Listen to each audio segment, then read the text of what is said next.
I am the Tofu Golem. Please enjoy the video. You start by making sure VS Code is open with your project folder. You already installed the Python interpreters you need. Once done, verify the Microsoft Python extension is enabled so the interpreter picker appears.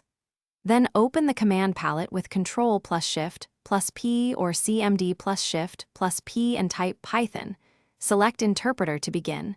This is the first actionable step. You perform this now because selecting an interpreter early ensures tools like linting and debugging hook into the right environment. You continue by choosing the interpreter source. Once the picker opens, scan the list for Virtualenv, Conda, WSL, or system interpreters. If your environment is missing, pick Enter Interpreter Path and browse to the Python executable in your venv or conda-env. This registers it for the workspace. Make sure to check the bottom right status bar after selection. It shows the active interpreter. If multiple workspaces exist, set interpreter per workspace to avoid cross-project conflicts, then save settings.